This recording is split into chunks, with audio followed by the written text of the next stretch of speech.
أعوذ بالله من الشيطان الرجيم بسم الله الرحمن الرحيم Assalamualaikum warahmatullahi wabarakatuh. Alhamdulillah, innal hamdulillah nahmaduhu wa nasta'inuhu wa nastaghfiruh wa na'udzu billahi min sururi anfusina wa min sayyiati a'malina. May yahdihillahu fala mudilla lahu wa may yudlilhu fala hadiyalah. Asyhadu an la ilaha illallah wahdahu la syarika lah wa asyhadu anna Muhammadan abduhu wa rasuluh. Alhamdulillah walhamdulillah, segala puji marilah kita panjatkan kehadirat Allah Subhanahu wa taala yang telah memberikan banyak sekali nikmat kepada kita, ya, mulai dari nikmat kesehatan, nikmat keluangan waktu, dan tentu yang paling penting adalah nikmat keimanan dalam hati dan badan kita, sehingga pada pagi hari ini, ya, walaupun cuacanya tidak mendukung, sudah hujan plus dingin, ya, tapi Allah masih menggerakkan hati kita, menggerakkan kaki kita untuk melaksanakan sholat subuh berjamaah di gedung dakwah Wadas ini. Karena kalau seandainya tanpa bantuan Allah, ya, tanpa ada pertolongan dari Allah, niscaya tidak mungkin, ya, kita itu bisa melawan enaknya tempat tidur, melawan hangatnya selimut. Itu berat sekali. Alhamdulillah Allah masih menguatkan hati kita sehingga kita masih bisa melaksanakan berkumpul bersama di majelis ilmu Rabu pagi ini. Salawat salam selalu kita aturkan kepada junjungan kita, uswah hasanah kita, Rasulullah Muhammad sallallahu alaihi wasallam, pada seluruh keluarganya, para sahabatnya, para tabi'in, para tabi'ut tabi'in, dan semoga kita semua selalu menjadi bagian dari pengikut beliau sampai hari kiamat kelak. Jamaah rahimani wa rahimakumullah, pada pertemuan 2 minggu yang lalu kita sudah membahas mengenai sifat kikir, ya. Bagaimana Imam Bukhari rahimahullah ta'ala menjelaskan beberapa hadis mengenai tercelanya sifat kikir. Bagaimana Rasulullah itu sangat membenci sifat kikir dan contoh kedermawanan Rasulullah dalam melawan sifat kikir tersebut. Kemudian kita masuk ke dalam bab yang baru, yaitu orang akan berakhlak mulia ketika paham agama. Maka di sini Imam Bukhari rahimahullah ingin menjelaskan bahwa yang namanya akhlak mulia itu baru bisa maksimal ketika orang itu sudah paham agama. Jadi kalau kita lihat ada orang yang tidak paham agama tapi akhlaknya bagus, ya ada. Tapi ketika orang mau memiliki akhlak yang paling sempurna, ya itu hanya bisa dilakukan dengan memahami ajaran Islam. Maka orang yang paling mulia akhlaknya siapa? Rasulullah Shallallahu Alaihi Wasallam. Dan kenapa beliau paling mulia akhlaknya? Karena beliau adalah orang yang paling paham agama. Karena beliau adalah sumber dari ajaran Islam, sumber dari agama itu sendiri. Maka semakin paham, ya, semakin paham dia dengan agama, maka akhlaknya itu pasti akan semakin baik. Sebagaimana misi Rasulullah Sallallahu Alaihi Wasallam, innama bu'itsu liutammima makarimal akhlak. Bahwa alasan, ya, satu-satunya alasan Rasulullah diutus itu adalah untuk menyempurnakan akhlak. Ustaz, kan ada kok orang yang kelihatannya alim, kelihatannya rajin ibadah, tapi kok akhlaknya buruk. Ada, ya ada. Kenapa bisa seperti ini? Ya berarti kalau orang ini ibadahnya yang walaupun dia itu kelihatan rajin ibadah, ya tapi ibadahnya itu baru berupa fisik saja, baru berupa aktivitas sendiri saja, belum masuk ke dalam hatinya, belum menjadi ilmu. Jika orang-orang yang benar-benar berilmu, benar-benar paham agama, itu berarti akhlaknya adalah yang paling mulia. Maka kalau kita lihat para ulama, ya, para sahabat, tabiin, tabiut tabiin, ulama-ulama terdahulu, yang mereka itu benar-benar paham agama, ya. Kalau kita katakan sampai ngelotok, hadisnya ngelotok, hafalannya ngelotok, semua ilmu itu ngelotok, itu kita lihat akhlak mereka itu begitu indahnya, begitu bagusnya. Kemudian kita masuk ke dalam hadis yang pertama dari Abu Hurairah radhiyallahu anhu, ia berkata, Rasulullah Shallallahu alaihi wasallam bersabda, sesungguhnya seseorang dengan kebaikan akhlaknya dapat mencapai derajat orang yang suka bangun malam. Ini hadis sahih diriwayatkan oleh Ibnu Hibban. Maka di sini Rasulullah ingin menjelaskan bahwa akhlak mulia itu bisa mencapai kesempurnaan atau pahalanya ibadah.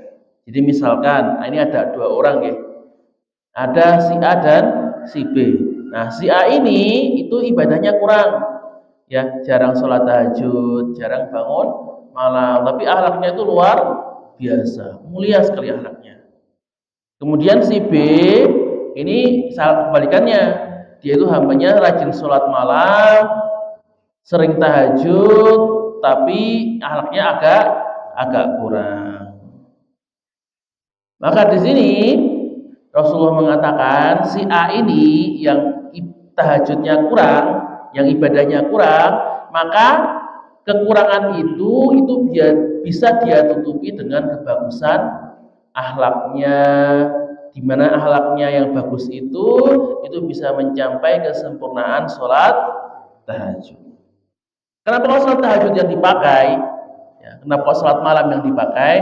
Karena sholat tahajud itu merupakan sholat yang paling utama setelah sholat fardu. Jadi sholat itu urutannya, kalau paling atas kan sholat wajib ya. Nah karena namanya wajib berarti ya tidak bisa ditinggalkan. Nah kemudian bawahnya itu sholat fardu. Nanti ada sholat duha, baru sholat rawatib. Jadi sholat malam itu paling tinggi. Itulah kenapa banyak sekali hadis-hadis ya yang menyuruh kita itu untuk sholat malam. Bagaimana Rasulullah mengatakan malam yang terbaik adalah sepertiga malam terakhir, bahwa Allah itu turun di sepertiga malam terakhir. Bagaimana mulianya sholat malam itu, keistimewaan sholat malam. Bahkan Rasulullah sendiri yang mencontohkan ya. Kan Rasulullah itu tidak pernah melewatkan sholat tahajud, karena bagi Rasulullah itu kalau sholat tahajud itu wajib ya. Kalau bagi Rasulullah, khusus Rasulullah, makanya tidak pernah sama sekali itu melewatkan sholat tahajud. Bahkan saking seringnya Rasulullah itu pernah sholat tahajud itu sampai kakinya bengkak ya. Aisyah radhiyallahu anha menceritakan bagaimana ketika bangun melihat Rasulullah itu sedang sholat dan kakinya itu bengkak. Bengkak karena apa? Karena banyak sujud. Ini tuh jamaah mriki nggih kata sing kakine bengkak mboten, Pak. Ning bengkake sujud napa asam urat. Asam urat apa bukan lagi. Nah, bahkan ayat sampai Aisyah itu menangis gitu. Sampai Aisyah itu menangis, bertanya kepada Rasulullah, "Wahai Rasulullah, sungguh engkau itu adalah seorang hamba yang sudah dijamin masuk surga. Orang yang dijaga dari kemaksiatan. Kenapa kok ibadahnya sampai bengkak kakinya seperti itu?" Maka Rasulullah menjawab, "Tidaklah pantas bagiku untuk menjadi hamba yang bersyukur." Bagaimana Rasulullah menunjukkan, ya selain bagusnya ibadah Rasulullah, mencontohkan bahwa tahajud itu adalah suatu ibadah yang sangat mulia. Dan kemuliaan ibadah ini itu bisa disusul atau bisa disamai dengan akhlak yang bagus. Kenapa kok nilainya bisa sama? Karena dua-duanya itu sama-sama butuh perjuangan, sama-sama ibadah yang sangat sulit untuk dilakukan.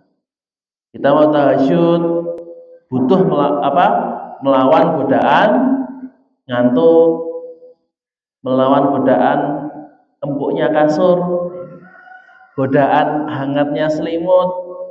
Apalagi kalau pas waktu seperti ini sudah udaranya dingin, airnya dingin, tempat tidurnya anget, ya, sama ada pasangannya, waduh.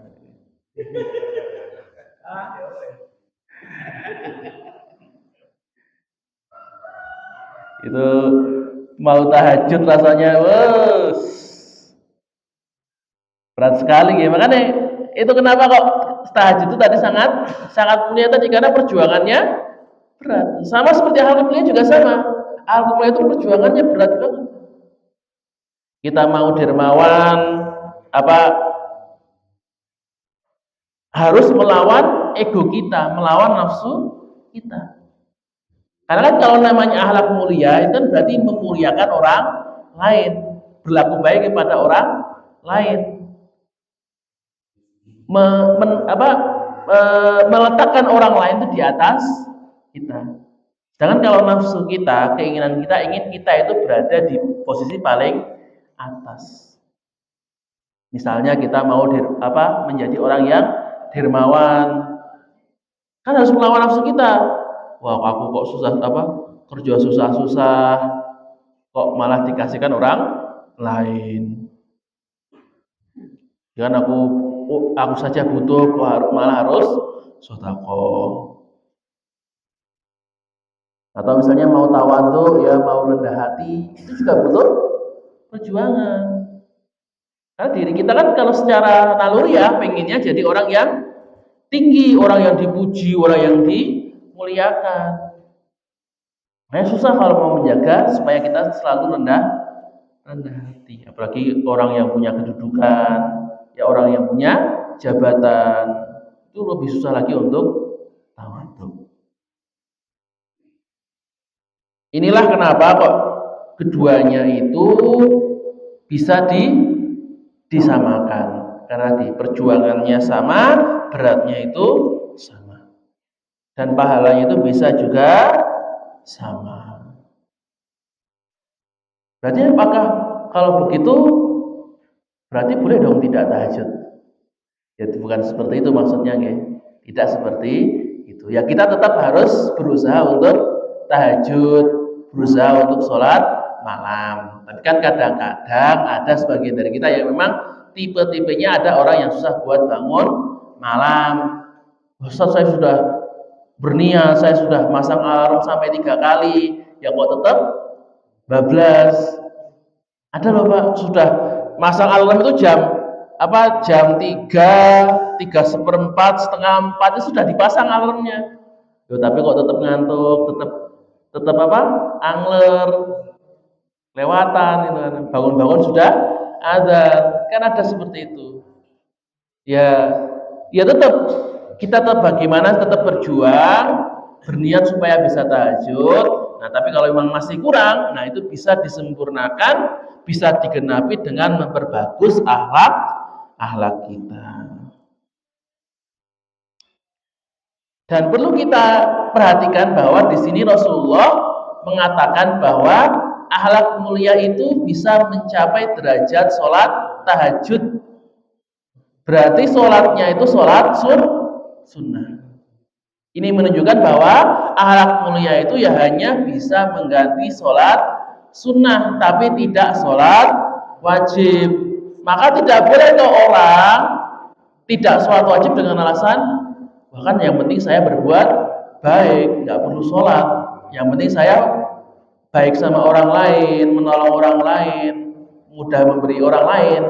Maka seperti ini tidak boleh. Apalagi ada yang beralasan, Lah itu kan ada orang yang daripada orang yang sholat tapi akhlaknya jelek, mending saya nggak pernah sholat tapi akhlaknya baik. Nah seperti ini nggak boleh. Kenapa? Lah kan orang yang sholat akhlaknya baik banyak, betul Pak? Banyak.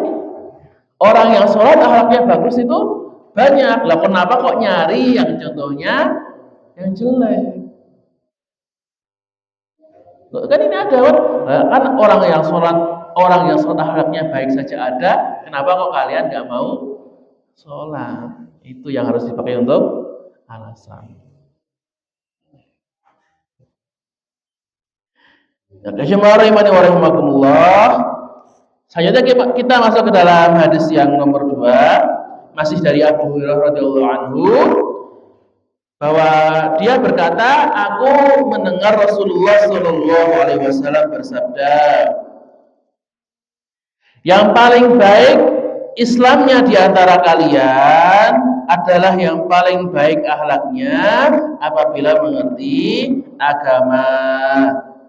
Hadis ini sahih, diriwayatkan oleh Ahmad dan Ibnu Hibban.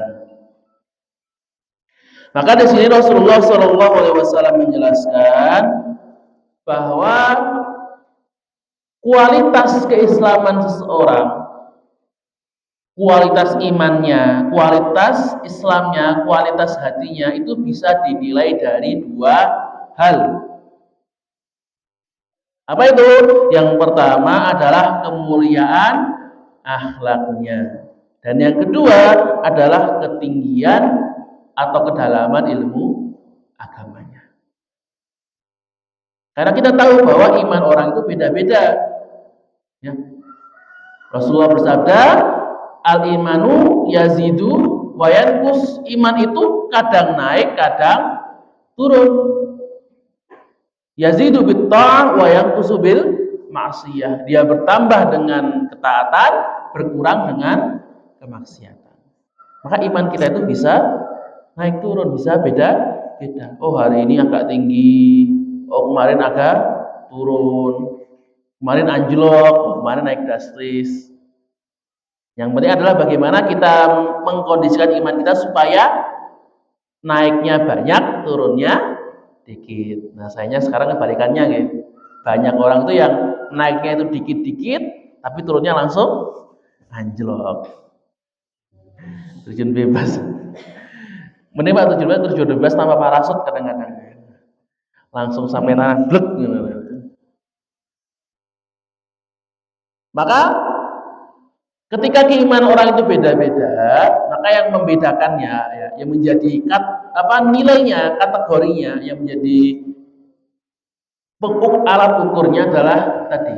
Yang pertama adalah ketinggian akhlaknya. Maka semakin mulia akhlaknya, semakin tinggi derajatnya. Dan semakin ke dalam ilmu agamanya, semakin dia paham mengenai ilmu agama, maka insya Allah juga derajatnya juga semakin tinggi. Dan 2 hal ini juga saling berkaitan, ya Bapak Ibu. Tidak bisa dilepaskan satu sama lain. Orang itu kalau mau akhlaknya mulia, akhlaknya bagus, harus dilandaskan dengan ilmu agama. Karena orang hanya bisa tahu apa itu akhlak mulia dengan paham ilmu agama. Karena kadang-kadang ada Pak, orang yang akhlak dia itu menyangka dia itu melakukan perbuatan yang baik, tapi ternyata melanggar agama. Misalkan, wah saya sudah menolong orang, nolong apa? Nolong jualan nomor. Kan nolong Pak gitu. Tapi ini melanggar hukum agama, berarti bukan akhlak yang baik. Atau kemarin, Mas, ayo sore kita aku minta tolong yuk kerja bareng. Kerja kok Mas? Jiko maling motor. Waduh. Jadi minta tolong, tapi minta tolong yang melanggar agama. Maka kalau seperti ini bukan akhlak yang mulia. Yang namanya akhlak mulia tadi harus dijelaskan dengan ilmu agama. Dan semakin dalam ilmu agamanya, maka akan semakin bagus akhlaknya. Kebalikannya juga sama. Semakin bagus akhlaknya, semakin dia berbuat baik, maka ilmunya akan semakin dalam, semakin tinggi. Kenapa kok bisa? Karena itu berpengaruh ketika kita menuntut ilmu. Maka ketika orang itu menuntut ilmu, kan kalau misalnya ada murid, itu kan punya akhlak yang baik kepada gurunya, memperlakukan gurunya dengan baik, otomatis gurunya itu akan senang dalam mengajar. Nah, ketika gurunya senang mengajar, muridnya mau belajar, otomatis ilmunya itu akan mudah diterima. Beda dengan murid yang dablek, murid yang bandel, yang ngeselin gurunya, yang saking nakalnya sampai gurunya saja sudah angkat tangan. Ini gurunya nanti malas mengajar, muridnya juga tidak mau mendengarkan. Akhirnya ilmu itu tidak bisa tersampaikan. Maka inilah kenapa kalau orang yang akhlaknya itu mulia, maka ilmunya itu akan lebih mudah diterima. Lebih mudah untuk mendapatkan ilmu. Dan sayangnya ya banyak sekali anak-anak sekarang itu ya salah satunya kenapa kok anak itu banyak yang bodoh, banyak yang tidak bisa mengikuti belajar, yaitu salah satunya kurang adab dengan guru. Adabnya bagaimana? Ya kata-katanya, ya berkata dengan kata-kata yang ya mungkin tidak kasar tapi kurang sopan. Misalnya nek bisa bahasa Jawa ya pakai bahasa ngoko gitu nggih. Kalau pakai bahasa Indonesia pakai bahasa yang gaul. Jadi bicara ke guru seperti bicara dengan teman karib. Nah, ini kan tidak pas. Atau perilakunya kurang sopan. Ini yang biasanya masih banyak itu masih lupa memakai TTM gitu ya. Terus kayak TTM apa? Tolong, terima kasih, maaf. Ini mohon maaf kadang-kadang anak-anak itu masih jarang. Kadang saya juga di pondok kadang-kadang masih seperti itu, Pak. Kadang ada itu anak mau minta tolong ngeprint. Itu bilangnya, "Pak, ngeprint, Pak." "Pak, ngeprint, Pak." Nah, saya ini guru atau pesuruh Mbok minta apa? Dengan kata-kata yang bagus. "Pak, mohon maaf, minta tolong diprintkan." Sudah diprintkan langsung ini ya, sudah diprintkan. Nggih, Pak, langsung pergi, nggak bilang terima kasih, nggak bilang apa. Ini kalau ada situ langsung saya tegur memang, "Mas, lain kali kalau minta tolong ya pakai kata tolong. Kalau sudah ya pakai terima kasih, langsung nyelonong saja." Ini kan tidak sopan. Nah, memang salah satu adab ya harus kita tanamkan ya di dalam pendidikan anak kita. Itu pakai Masya Allah, kita tuh kalau pakai 3 TTM ini aja, kan setiap kita berkomunikasi dengan orang, kita pakai TTM ini, insya Allah mudah sekali bagi kita untuk bergaul dengan orang lain. Setiap kita bertemu dengan orang, kita mengucapkan mohon maaf, ada apa-apa dimulai dengan mohon maaf. Kemudian kalau minta apa langsung kita minta tolong. Kemudian kita akhiri dengan terima kasih. Itu insya Allah orang itu pasti akan senang dengan kita. Itu sudah pakai 3 itu sudah mantra ajaib ini.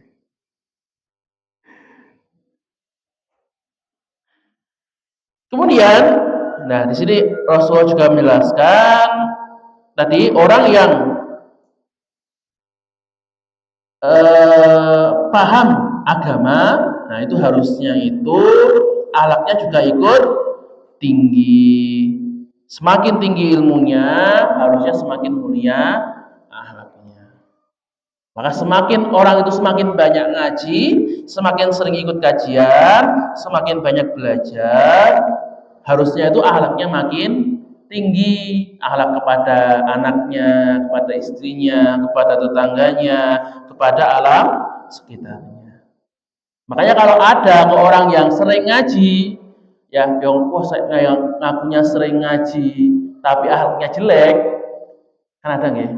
Wah, saya itu orang hijrah baru ngaji, sering ikut ngaji, sering nonton YouTube, tapi akhlaknya sering mencela orang, sering menjelek-jelekkan orang, sering menyesatkan orang, menuduh orang. Maka seperti ini itu ngajinya tidak bermanfaat. Ilmunya itu belum masuk, baru keluar telinga kanan, masuk telinga kanan, keluar telinga kiri. Belum masuk ke dalam hatinya, belum dia pahami dengan sebenar-benarnya. Kalau orang yang ngaji benar, orang yang benar-benar belajar, maka ilmunya itu harusnya dia terapkan di dalam kehidupan sehari-harinya. Itu di dalam bentuk akhlaknya. Maka kita lihat kalau orang yang benar-benar paham ilmu agama, itu jarang sekali mereka itu menjelek-jelekan orang. Hatta orang yang beda pendapat, ya, orang yang beda pemahaman, itu tidak pernah dijelek-jelekkan. Tidak pernah mengatakan, oh Ustaz ini sesat, tidak pernah.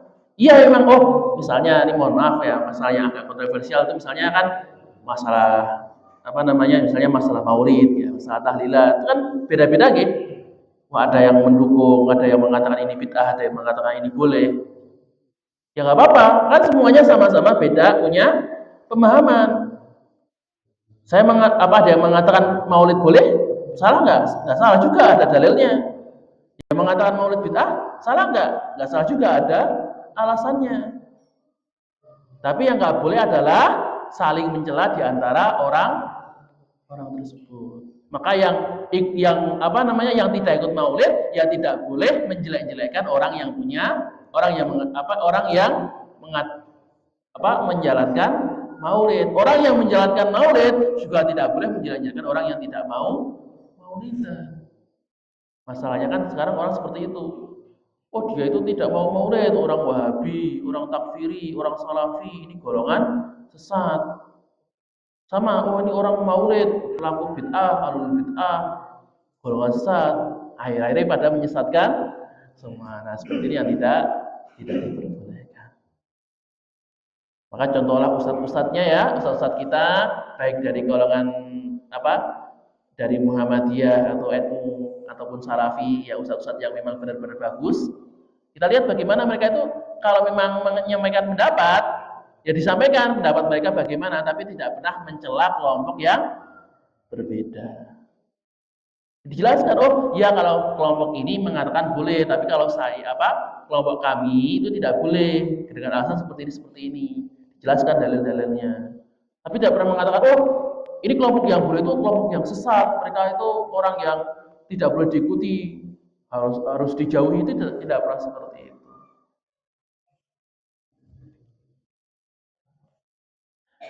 Jamaah rahimani wa rahimakumullah. Sehingga itulah inti dari hadis yang kedua adalah bagaimana nilai kita, derajat kita di sisi Allah, keimanan kita di sisi Allah itu diukur berdasarkan dua hal tadi. Yang pertama adalah kemuliaan akhlak kita, ya, ketinggian akhlak kita, dan yang kedua adalah kedalaman atau ketinggian ilmu agama kita. Dan dua hal ini itu saling berkaitan, tidak bisa lepas satu sama lain. Kemudian kita masuk ke dalam hadis yang ketiga.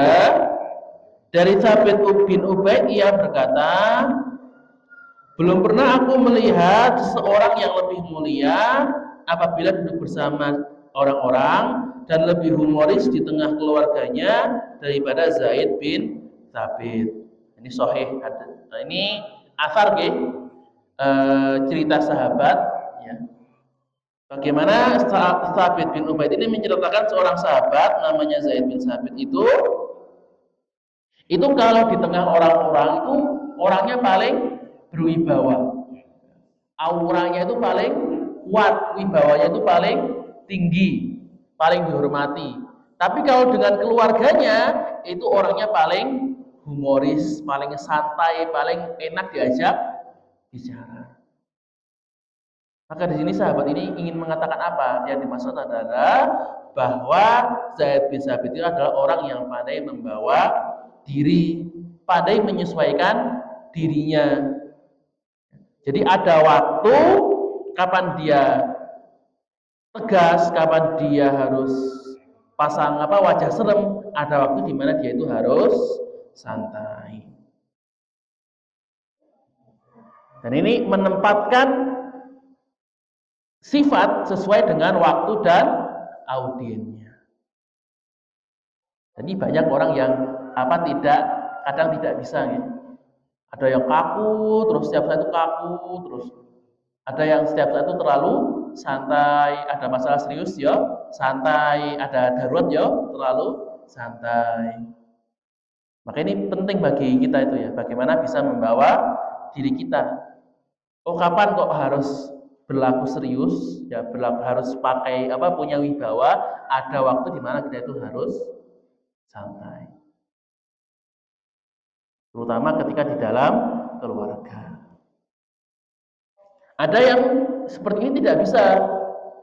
Ada orang yang misalnya di luar itu kan jadi bos, ya, jadi pemimpin, biasa nyuruh anak buah, nyuruh sana, nyuruh sini. Nah, ketika di rumah, sikap ini malah terbawa ke keluarga.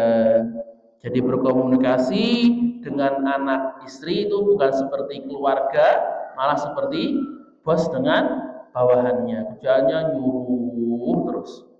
Tidak pernah ngomong, tidak pernah ngajak diskusi, tidak pernah diajak duduk bareng, itu tidak pernah. Nah, seperti ini yang tidak diperbolehkan. Maka di sini sahabat juga ingin mengajarkan bahwa yang namanya perkataan itu semua ada waktu dan tempatnya. Kalau kita mau berbuat sesuatu, lihat sikon, lihat situasi, siapakah audionya, di mana tempatnya, bagaimana moodnya ya, bagaimana perasaannya gitu, perasaan audien pada saat itu. Misalkan ada waktu ketika berduka, takziah, ngelayat, ya ini bukan waktunya yang tepat untuk bercanda. Mohon maaf ya, tadi kan ada ustadz ngisi waktu berduka, kok malah diisi dengan guyon. Ini kan nggak pas. Atau kebalikannya, misalnya waktu mantenan. Waktu mantenan kan malah ini waktunya harus banyak guyon, malah diisi dengan datar terus. Ini kan nggak pas juga. Jadi bagaimana kita itu pintar-pintar menempatkan diri kita, kapan waktunya, kapan waktu acaranya, siapa audiennya, siapa yang kita ajak bicara, perasaannya atau kondisinya bagaimana, itu kita harus perhatikan sebelum kita mengucapkan sesuatu atau berbuat sesuatu. Pikir dulu ya, kita pikirkan dulu sebelum kita bertindak, supaya nanti kita tidak menyesalinya. Jamaah rahimani wa rahimakumullah, kemudian kita masuk ke dalam hadis yang keempat dari Ibnu Abbas radhiyallahu anhuma, ia berkata, Nabi SAW pernah ditanya, wahai Rasulullah, agama ad-dinu ya, agama yang seperti apa yang paling disukai oleh Allah Subhanahu wa taala? Maka Rasulullah menjawab, yang lurus dan toleran atau mudah. Maka dalam hadis ini itu dikatakan ad-din ya. Ad-din, din apa yang paling disukai oleh Allah. Maka ad-din ini itu punya dua makna. Yang makna pertama adalah agama tadi, ya, agama, religion. Agama apa yang paling disukai Allah? Ya tadi, agama yang paling toleran dan yang paling lurus. Dan agama yang memenuhi syarat ini ya hanya Islam. Karena inti Islam itu kan adalah tauhid ya. Tauhid itu kan paling lurus ajarannya, benar-benar menyutukan mentauhidkan Allah, mengesahkan Allah. Ini ajaran yang paling lurus dan paling masuk akal. Dan ketika ajaran itu lurus, maka insya Allah ritual-ritualnya itu juga mudah. Karena yang lurus itu lebih mudah daripada yang belok. Contohnya Pak, misalkan ada jalan lurus sama jalan belok, itu mudah mana Pak untuk dilewati? Mudah yang lurus. Ada orang yang nanya, Mas, rumahnya Pak RT pundi? Oh itu Mas, itu jalan lurus terus nanti rumahnya di kanan jalan. Pendek ya, gampang, nggak perlu pakai Google Maps saja sudah tahu. Tapi nih misalnya, Pak, rumahnya Pak RT mana? Ini Mas, perempatan, nanti belok kanan itu nanti 500 meter, belok kiri 500 meter, itu nanti belok kanan lagi. Belok kanan itu nanti pas ada perempatan, belok kiri dikit, kemudian belok kiri lagi. Itu lurus sampai 2 km, nanti kanan lagi. Nanti rumahnya masuk ke gang kecil, rumahnya di belakang rumah yang kedua. Waduh. Jadi jangankan cuma pakai ancer-ancer mulut ya. Itu kalau pakai Google Maps saja masih kadang-kadang masih bingung juga jalannya muter-muter seperti itu. Nah, itulah kenapa tadi makanya yang lurus itu jadi lebih mudah. Sama seperti agama kita. Kalau agama itu lurus, maka ajarannya akan mudah bisa dilakukan oleh orang. Dan agama yang ibadahnya itu paling mudah adalah Islam. Maka kenapa dikatakan Islam itu mudah? Karena Islam itu ibadahnya itu pasti bisa dilakukan. Tidak ada ibadah Islam yang di luar kemampuan orang. Contohnya apa? Syahadat, orang semua bisa syahadat. Sholat, ya, orang itu semua bisa sholat. Yang badannya sehat, sholat berdiri. Yang sakit gimana? Bisa sholat dengan duduk. Yang sakit parah bagaimana? Bisa sholat dengan berbaring. Yang nggak bisa gerak sama sekali bagaimana? Bisa sholat dengan isyarat. Jadi Allah berikan kemudahan-kemudahan sehingga orang itu semua bisa beribadah sesuai dengan kemampuan masing-masing. La yukallifullahu nafsan illa wus'aha. Allah itu tidak pernah membebani seseorang di luar kemampuan. Beda dengan agama yang lain, misalnya agama Kristen, agama Yahudi, itu banyak sekali aturan-aturan yang bahkan mereka sendiri tidak mau mengikutinya karena saking beratnya tadi. Contohnya kalau di Kristen itu, ini kalau di Bible di kitab sucinya, itu kalau orang tidak memakai kudung, itu rambutnya harus dicukur gundul. Nah, ibu-ibu kan seneng buatan Bu. Nah, buatan ngagem kudung, rambutnya harus digundul. Itu hukuman di Bible seperti itu. Orang itu kalau durhaka sama orang tua harus dibunuh, hukuman langsung dihukum mati.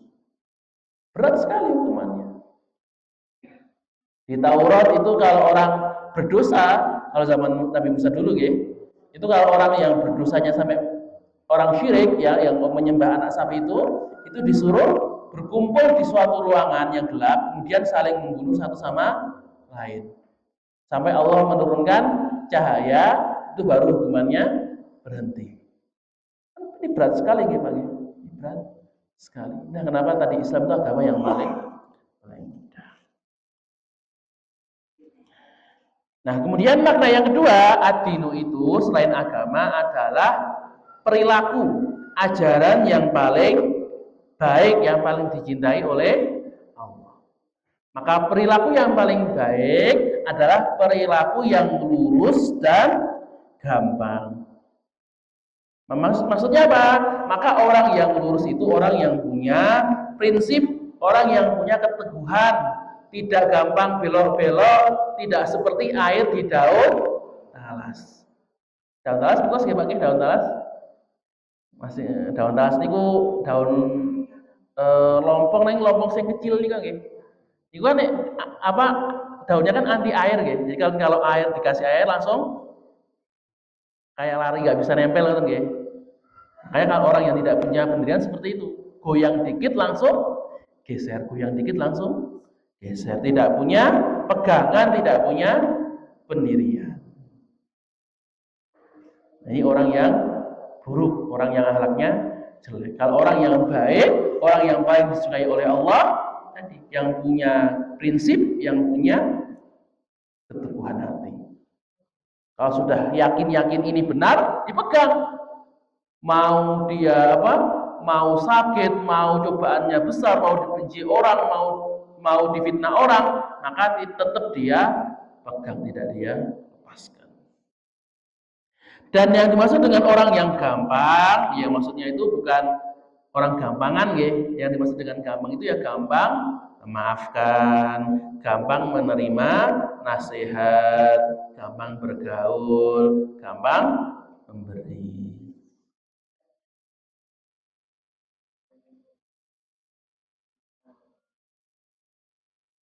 Maka contohnya misalnya gampang memaafkan. Ini kalau orang yang insya Allah gampang memaafkan, itu hidupnya akan mulia, derajatnya akan tinggi ya, di sisi Allah, dan hidupnya itu akan nyaman. Contohnya Pak, ini kalau orang yang paling gampang memaafkan itu siapa Pak? Yaitu anak kecil. Anak kecil itu adalah orang yang paling gampang memaafkan. Contohnya apa? Kan ada ya, anak-anak itu kan kadang kalau main sampai berantem, sampai saking marah-marahan tuh sampai nangis-nangis gitu, sampai nangis kenceng. Tapi begitu sudah nangis, 5 menit kemudian sudah main lagi. Nah, masalahnya kadang-kadang ibunya, ini anaknya berantem, ibunya ikut berantem. Anaknya sudah main bareng, ibunya masih berantem. Kadang-kadang sampai berhari-hari baru bisa baikan lagi. Makanya kan orang dewasa itu jadi pikirannya lebih rumit, ya lebih susah untuk memaafkan. Maka contohlah anak kecil tadi, mudah sekali bagi dia untuk memaafkan. Kenapa kok mudah memaafkan? Karena tidak diambil hati. Sudah, yang berlalu biarlah berlalu, kita lalui masa depan yang akan datang. Ini tadi gampang memberi nasihat, gampang menerima nasihat. Jadi ketika orang memberikan nasihat, ya langsung diterima, didengarkan. Walaupun mungkin nasihatnya itu nasihat yang tidak penting atau nasihat yang sudah kita tahu, tapi tetap diterima dengan baik. Kalau ada yang baik, kritik yang baik ya kita ikuti. Kalau cuma menjelek-jelekan ya kita tinggalkan. Tidak malah ngeyel gitu. Kan ada orang yang, "Wah, kamu siapa?